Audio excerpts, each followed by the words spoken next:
आज मैं बताने वाला हूं 8 आसान तरीकों में आप कैसे वहां पहुंचेंगे।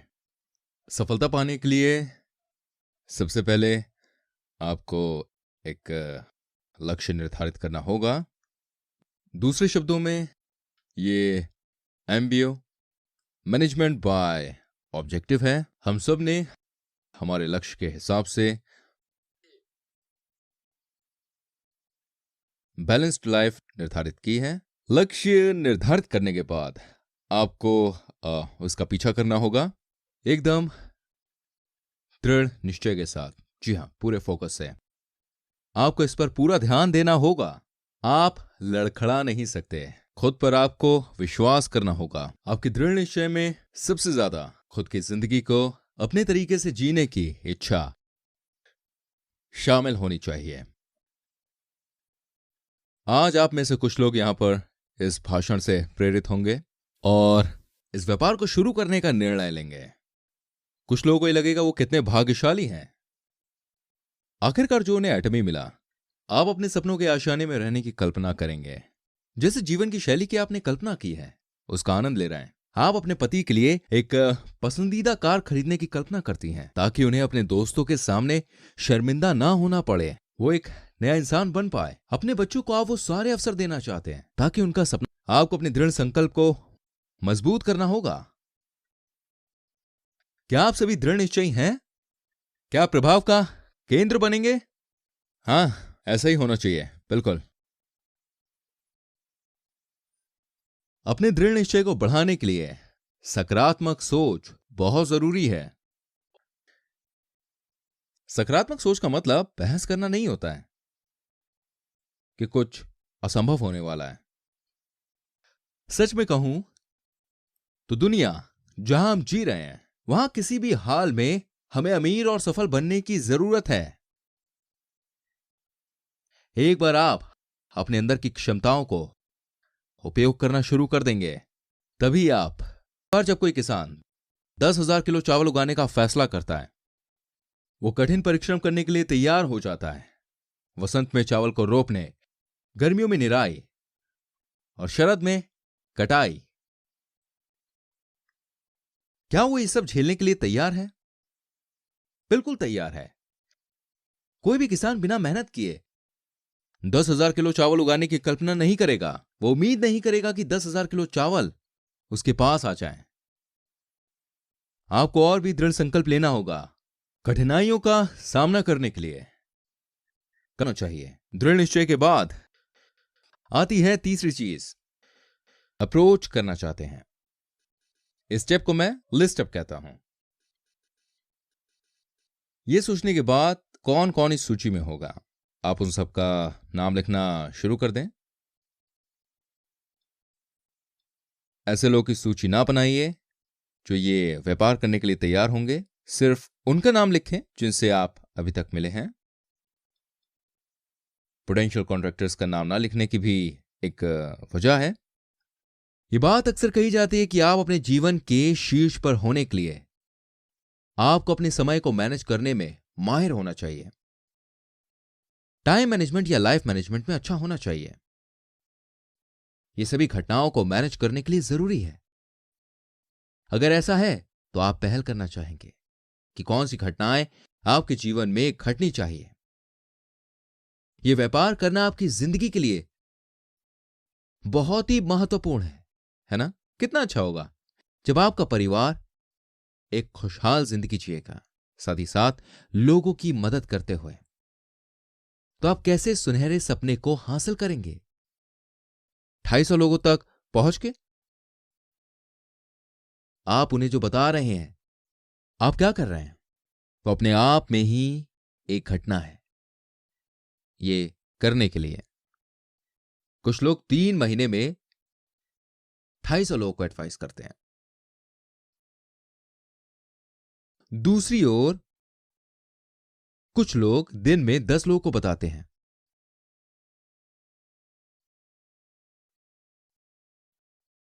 पच्चीस दिनों में वो हर रोज 10 लोगों को बताते हैं। इन्हें 250 लोगों को बताने में सिर्फ 1 महीना लगता है। क्या ये प्रभावी रूप से एडवाइस करने के लिए समय को कम कर देता है? जी हां, ये 3 महीनों को 1 महीना कर देता है। पर सच में समय कम नहीं होता, पर कांटेक्ट की फ्रीक्वेंसी बढ़ती है। कुछ अद्भुत मामलों में लोगों ने 10 दिन में ऐसा किया है। कुछ लोग 25 लोगों को रोज संपर्क करते हैं और इस जिम्मेदारी को बखूबी निभाते हैं, वो भी सिर्फ 10 दिनों में। ऐसे विशेष मामले में अविश्वसनीय विस्फोटक शक्ति बनाई जा सकती है।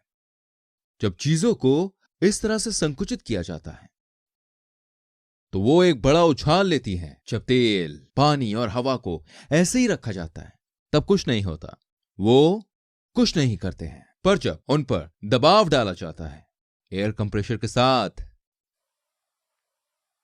तब क्या होता है? एयर को कंप्रेस करने पर सभी प्रकार की ऊर्जा बनती है। मशीनों, पंप और सक्शन ट्यूब्स को मोटर करने के लिए। और टैप बहुत ही महत्वपूर्ण भूमिका निभाते हैं। तेल के साथ भी कुछ ऐसा ही है।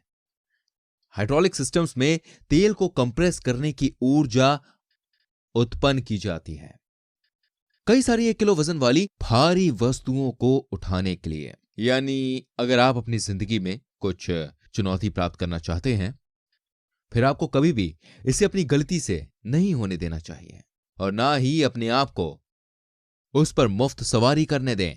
आप उन घटनाओं का चयन करिए जो आप चाहते हैं कि हो, उन्हें व्यवस्थित करें और उन्हें एक अच्छे तरीके से करें। ऐसी आप जिंदगी में कामयाब होंगे। जी हां, इसलिए इन्हें इवेंट कंप्रेसिंग कहता हूं मैं। टाइम कंप्रेशन क्योंकि समय के घटनाओं के बराबर है, इसे टाइम कंप्रेशन कहते हैं। आपको अपने समय का उपयोग अच्छे तरीके से करना होगा। सूची बनाने के तीसरे स्टेप के बाद आप लोगों को फोन कॉल करेंगे। फोन कॉल करने का मतलब लोगों को व्यापार के बारे में बताना नहीं है, लेकिन उनसे नियुक्तियां करना है और उन्हें आमंत्रित करना होता है। आमंत्रित करते समय यह बहुत जरूरी है कि आप प्रतिबद्ध रहें, कि आप लगातार हर दिन फोन कॉल्स करते रहेंगे। मुझे तो आश्चर्य होता है कि कुछ लोग सेंटर में आने को भी अपने काम का हिस्सा नहीं समझते हैं। वो सुबह सेंटर में आते हैं और पूरा दिन बात करके बिता देते हैं और फिर घर लौटकर खाने का बंदोबस्त करना है, ये कहकर वो चले जाते हैं। वो मुश्किल से कोई फोन कॉल करते होंगे या दिए गए समय पर किसी से मिलते होंगे। दिन महीनों में बदल जाता है, फिर कुछ नहीं होता और अंत में वो मुश्किल से कुछ संपर्क बना पाते हैं। ऐसे लोग सिर्फ सेंटर में आते हैं और जाते हैं। सेंटर में बैठ के गप्पे करना काम नहीं कहलाता। सही मायने में काम किसे कहा जाता है? लोगों को फोन कॉल करना, उनसे मिलना, प्रशिक्षण। इसके बाद आता है छठवां स्टेप। व्यापार व्याख्या के बाद आपको आने वाली चीजों को कवर करना होगा। इसके बाद आप फॉलो अप और फॉलो थ्रू को कवर करेंगे। फॉलो अप में आपको फोन कॉल करना होगा। 48 घंटे के अंदर उनका अनुभव जानने के लिए। उत्पादों को बेचने के बाद प्रोडक्ट्स को लेकर ग्राहक की कुछ शिकायतें हो सकती हैं या फिर कुछ गलतफहमी हो सकती है। ऐसी समस्याएं सुलझाने के लिए थोड़ा ध्यान देने की जरूरत है। कई लोग हमारे उत्पादों के खिलाफ थोड़ा पक्षपाती होंगे क्योंकि हम अभी तक एक हाउस होल्ड ब्रांड नहीं बन पाए हैं। हमारे उत्पादों को इस्तेमाल करने से पहले ही लोग जो हैं वो पक्षपात कर सकते हैं। आपको इन सभी शंकाओं को दूर करना होगा। जल्दी से फोन कॉल करके उन्हें तसल्ली देनी होगी। बिजनेस एक्सप्लेनेशन के लिए भी हमें यही करना होगा। कोई व्यक्ति बतौर सदस्य योगदान करता है तो फिर आप ये सोचकर उत्साहित हो जाते हैं कि आप बहुत बड़ी डाउनलाइन बनाएंगे। फिर वही व्यक्ति आपको 1 हफ्ते तक कॉल नहीं करता, फिर आप कॉल करेंगे। वो बोलेगी मैंने अपने पति को इस व्यापार के बारे में बताया और वो बहुत गुस्सा हो गए। माफ करना, मैं आप लोगों के साथ शामिल नहीं हो सकती। इसलिए किसी चीज को एक हफ्ते तक ऐसे नहीं छोड़ना चाहिए, क्योंकि बाद में इन्हें संभालना मुश्किल हो जाता है। लेकिन फिर फॉलो थ्रू क्या है? इसका मतलब है जिनको आपने नियुक्त किया है उनके सफल होने तक आप उनका ख्याल रखेंगी। ज्यादातर मामलों में लोग अपने ग्राहकों को अकेला छोड़ देते हैं उनके प्रोडक्ट्स का इस्तेमाल खत्म होने से पहले ही। भले ही आपकी उपभोक्ता कुछ तेज गतिविधि दिखा रही है, आप छोटी मोटी चीजों की ही देखभाल कर रही हैं, उनमें रुचि दिखाकर, इसलिए आपका व्यापार वास्तव में बंद हो रहा है। आपको बड़ी या छोटी चीजों के बारे में सोचना नहीं चाहिए और अपने से ज्यादा अपने साथी की सफलता के बारे में सोचना चाहिए। आपको समझना होगा उनकी सफलता आपसे ज्यादा महत्वपूर्ण है। सारांश में, अगर आप किसी को नियुक्त कर रहे हैं फिर आपको उनका ख्याल रखना चाहिए, सफल होने तक उनका साथ देना चाहिए। अगला स्टेप है 7वां, काउंसलिंग। आपको काउंसलिंग करनी होगी। काउंसलिंग के साथ कुछ ऐसा है कि आप तभी काउंसलिंग करते हैं जब कोई मुश्किल आती है। मैं उन समस्याओं के बारे में विस्तार में बताऊंगा जो इस व्यापार के दौरान आप झेलने वाले हैं। पहले, कुछ लोग कहेंगे कि वो किसी को नहीं जानते हैं। ये एक आम बात है ना? कुछ तो मुझे ही लोगों को रेफर करने के लिए कहते हैं, ये कहकर कि वो किसी को नहीं जानते। ये लोग इसलिए कहते हैं कि वो किसी को नहीं जानते क्योंकि उनके पास लोगों की सूची नहीं है। यह सूची भविष्य के कॉन्ट्रैक्टर्स की नहीं है, बल्कि आपकी जान पहचान वालों की है। आप कम से कम 250 लोगों को तो जानते ही होंगे। आप ऐसे लोग की काउंसिल करें जो कहते हैं वो किसी को नहीं जानते। उससे सारे सवाल पूछें। आपके दिमाग में सबसे पहला नाम किसका आता है? किसे आप सबसे ज्यादा सफल होते हुए देखना चाहेंगे? किसके लिए आपको दुख होता है? आपको क्या लगता है कि यह व्यापार शुरू करने के बाद कौन सबसे ज्यादा सफल होगा? फिर वो किसी का नाम बताएंगे, जॉन डो। फिर आप वो नाम लिखेंगे। आप उनका फोन नंबर मांगेंगे जो वो आपको आसानी से दे देंगे। लिख लीजिए, उनकी उम्र पूछिए और उनके व्यक्तित्व के बारे में भी पूछिए। पूछते रहिए उनका बैकग्राउंड, नौकरी, घर और सब कुछ उनके बारे में। आसानी से जवाब मिल जाएगा। काउंसलिंग के बाद तय कीजिए कौन सा विकल्प सही रहेगा मिस्टर टो के लिए। प्रोडक्ट्स का वितरण करना या फिर मुआवजा योजना बताना। क्या वो हमारे प्रोडक्ट्स में रुचि लेंगे या फिर रोजी रोटी कमाने में? वो कहेंगे कि जॉन जो व्यापार करने में रुचि नहीं लेंगे। फिर उन्हें हमारे प्रोडक्ट्स अच्छे लगने लगेंगे क्योंकि वो काफी अच्छी स्थिति में है। फिर आप कहेंगे पहले हमारे प्रोडक्ट्स उन्हें देते हैं, या फिर वो ये भी कह सकते हैं कि जॉन जो इस वक्त संघर्ष कर रहे हैं और नई नौकरी की तलाश में हैं। फिर तो वो जरूर मुआवजे की योजना में रुचि लेंगे। ऐसे में हमें व्यापार विकल्प को चुनना चाहिए। फिर आप उनसे कहेंगे कि आप उनके साथ उनसे मिलना चाहेंगे। बेहतर होगा पहले आपसे बात कर लें। उनसे पूछिए, उनसे जाके मिलना या उन्हें कभी भूलना ठीक रहेगा। अगर आप ऐसे काउंसलिंग करेंगे तो वो आपके सभी सवालों का जवाब देंगे। फिर आप और आपके साथी मिलकर एक फाइल बनाएंगे या जॉन डो पर एक काउंसलिंग लॉग तैयार करेंगे। ऐसा करके आप एक संगठित तरीके से सबका ध्यान रख पाएंगे। जो भी आपके साथी की संपर्क सूची में है, आपके और आपके साथी के बीच हुई बातों को लिख लें। अगर आपका साथी कहता है कि वो मुश्किल से किसी को जानता है, फिर उससे पूछिए उन सभी के बारे में जिन्हें वो जानता है और उन सबकी काउंसलिंग करिए। दूसरे शब्दों में, अगर उनके साथ संबंध को खोजने में उनकी मदद कर रहे हैं, संबंधों को खोजकर निकालना। सभी मेरे साथ बोलिए, संबंधों को खोजकर निकालना। आप अपने साथ के लिए संबंधों को ढूंढेंगे इसी सिद्धांत के साथ कि अगर आप अपने प्रायोजक की संभावनाओं के बारे में पूछते हैं, या तो वो जितने भी लोगों को जानते थे सबके बारे में बता चुके हैं, या फिर वो सच में किसी को नहीं जानते। शायद आपके प्रायोजक किसी और को नहीं जानते, इसीलिए उनके रोने से कुछ नहीं होगा। आपके प्रायोजक आमतौर पर सीमित स्रोत हैं, लेकिन अगर आप अपने साथी के संपर्कों को खोजेंगे, आप उनके दोस्तों के दोस्त को भी खोज सकते हैं। उनके पास के लोगों में भी ढूंढें और ऐसे ही ढूंढते रहें तब तक जब तक आप एक नोटबुक नहीं भर लेते। आप अपने साथी को यह भी सिखा सकते हैं कैसे अपने संबंधों का ख्याल रखें। ऐसे ही आप ज्यादा से ज्यादा लोगों को ढूंढ पाएंगे।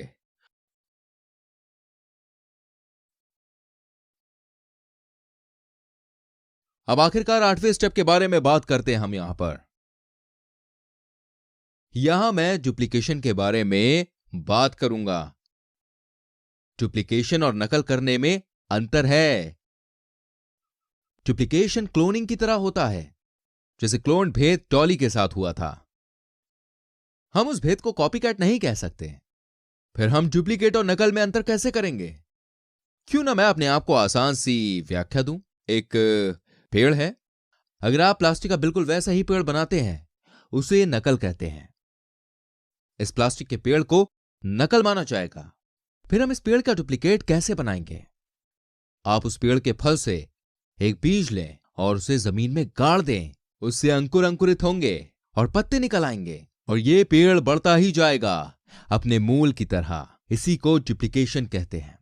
चलिए मैं आपको बताता हूं मूर्ख लोग क्या नकल करने की कोशिश करते हैं। वो किसी फैंसी आरएम को देखकर उसके जैसा बनने की कोशिश करते हैं। दिल में ईर्ष्या लिए वो उन्हें कॉपी करते हैं। लोगों को लगता है फैंसी गाड़ियों में घूमना, महंगे रेस्टोरेंट्स में जाना और डिजाइनर कपड़े पहनने से उन्हें नौकरी मिलने में आसानी होगी। उन्हें लगता है मोटी वॉलेट, एक फैंसी कार और महंगे कपड़े और तेज तर्रार व्यापार शैली उनके लिए सही है। वो ये सब करने के लिए पैसे तक उधार लेते हैं। मत कीजिए। मैं आपको बताता हूं डुप्लीकेट कैसे करना है। आरएम जियोंग सो पार्क ने भी ऐसे ही शुरुआत की थी। उन्होंने बिल्कुल ऐसे ही शुरुआत की। वो गरीब थे। उन्होंने मेहनत करके व्यापार को बढ़ाया और अपने नेटवर्क को भी। हमारे अच्छे मार्जिन रेशियो के बारे में याद दिलाकर मैंने उसे उत्साहित किया। मैंने उसे देखा है बाहर निकलकर मेहनत करते हुए, जहां उसके साथी जीएम और एसआरएम तक पहुंच गए। वही वो एएसएम पर अटकी है, पर वो बेचने में काफी सफल रही। अपनी महारत बनाए रखने के लिए और धीरे धीरे सीढ़ियां चढ़ती गई। वो चुपचाप 1.5 साल तक कड़ी मेहनत करती गई। एक दिन मैंने उसके व्यापार करने के भोलेपन को लेकर चिढ़ाया, यह कहकर कि जो भी मैंने कहा था उसने सब कुछ सच मान लिया। मैंने उसे अपने संगठन पर ध्यान देने के लिए कहा और यूजर्स को सेमिनार में आमंत्रित करने के लिए बोला। क्या पता वो लोग कॉन्ट्रैक्टर्स बनाने में रुचि रखते हो। बस इतना ही। यह आपने मुझे पहले क्यों नहीं बताया? उसके बाद से उसने लोगों को सेमिनार में आमंत्रित करना शुरू किया और उसका नेटवर्क बढ़ता गया। उसे सिर्फ यह पता था कि कैसे चीजें बेचते हैं और डिलीवर करते हैं। हालांकि कंज्यूमर बेस बढ़ाने के लिए उसकी कड़ी मेहनत और निष्ठा ने आश्चर्यजनक परिणाम दिया। वो और भी कॉन्ट्रैक्टर्स को लाई जो अपने नेटवर्क्स को संभालने में ज्यादा फोकस्ड थे। एसआरएम या एसटीएम बनने में उसे समय जरूर लगा, पर वो ही सबसे पहले आरएम बनी। उसके उपभोक्ताओं के ठोस और बड़ी नींव ने उसे इस रेस में जिता दिया। धीमी लेकिन स्थिर कछुए की तरह उसने सबसे पहले रॉयल मास्टरशिप हासिल की। तो आपको क्या करना चाहिए एक आरएम बनने के लिए? आपको अधिक उपभोक्ताओं को आकर्षित करने और अधिक बिक्री करने पर काम करना चाहिए और यह सोचना चाहिए कि आप अपनी जान पहचान के सभी लोगों को कंज्यूमर बनाएंगे।